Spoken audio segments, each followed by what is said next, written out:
Top 5 Most Mysterious People. Number 5. The Isdal Woman. In 1970, a group of hikers outside of Bergen, Norway, suddenly came upon the charred, naked corpse of a woman in the middle of the Isdalian Valley. The body was nicknamed the Isdal Woman, presumably because Joanne Storm was considered too disrespectful to her memory, and the investigation that followed was so bizarre and surreal that it was most like a television series by David Lynch than actual police work.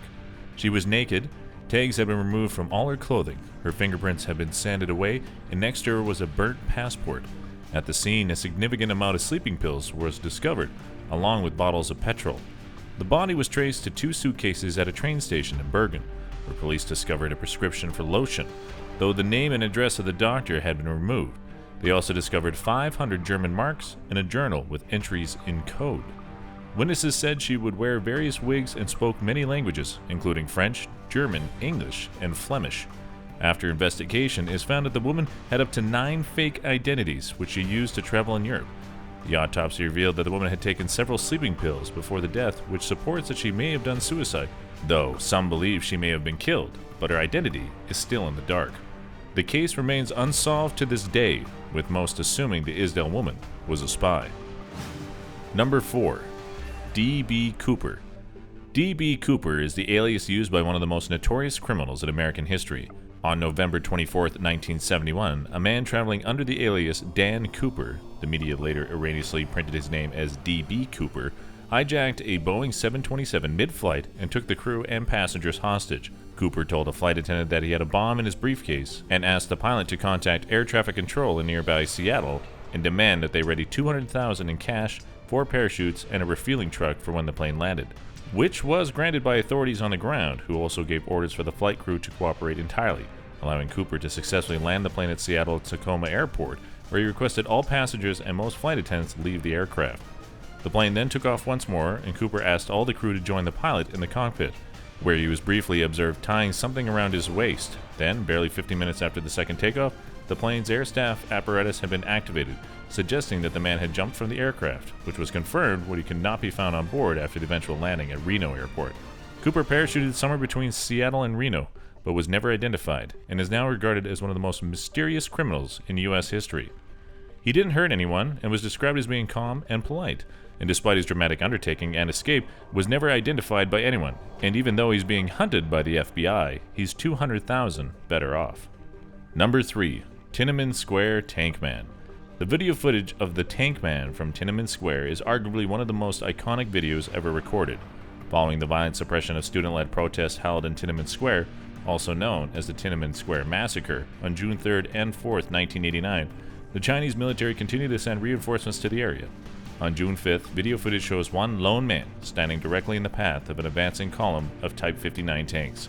When the tank tries to maneuver around the man, he sidesteps and keeps in his path. He then jumps on the roof and appears to have a short conversation with the tank driver before jumping back down and standing in its path yet again. He does this for about 2 minutes until he's finally ushered away by a small crowd of people. To this day, no one knows who the Tank Man is or what happened to him. To this day, China's propaganda machine excludes any mention of the Tiananmen Square protests from discussion and from history books.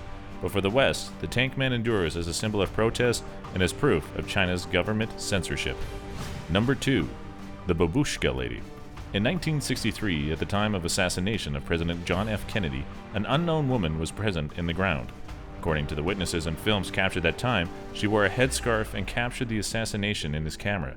After shooting, she joined the crowd and disappeared. That lady never came forward despite of FBI requests. In all the photographs or films of her, she is either facing away from the camera or covered her face with her own camera. Who was that lady and why she never came forward is still a question. Number 1. The Man in the Iron Mask. It started in 1698, when a prisoner using the name Eustache Daguerre was transported to the Bastille, the 17th century French equivalent of a maximum security prison.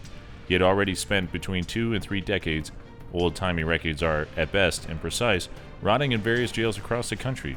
According to legend, he showed up already locked in the Iron Mask, which looked like an Iron Man Mark I helmet, and was immediately tossed in a cell, forbidden to speak to anyone except to ask for food, water, or a pot to go to the bathroom.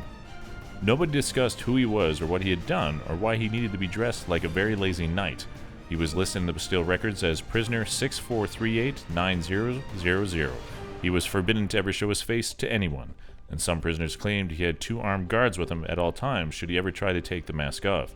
In that event, we assumed they would aim for his chest or shove their musket barrels into the iron eye holes. Dogger, or whatever his name truly was, died in 1703. Bonus: the Woman of the Cyan, aka the CPR dummy model. In the 1950s, Dr. Peter Safar refined a system of life-saving techniques that eventually became known as CPR, cardiopulmonary resuscitation, and he recreated a Norwegian toy manufacturer, Asmund Lordell, to produce a mannequin on which these techniques could be practiced. As he created this mannequin, which he later named Recessian, Lasdell was inspired to give it the face of the young woman who drowned in the Seine, thus allowing CPR trainees to symbolically save her life. By now, Recessian, or CPR Annie, as she is called in the US, has been saved thousands, if not millions of times over, and her face has become known to new generations of admirers. It's a fitting tribute to Annie, whoever she may have been, in that her ultimate legacy will not only be tied to tragedy and death, but to compassion and survival.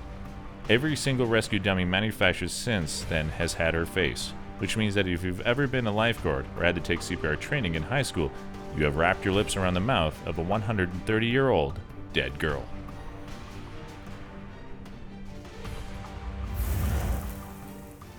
Thanks for watching and hope you enjoyed. Check out one of these videos and don't forget to subscribe to support more videos.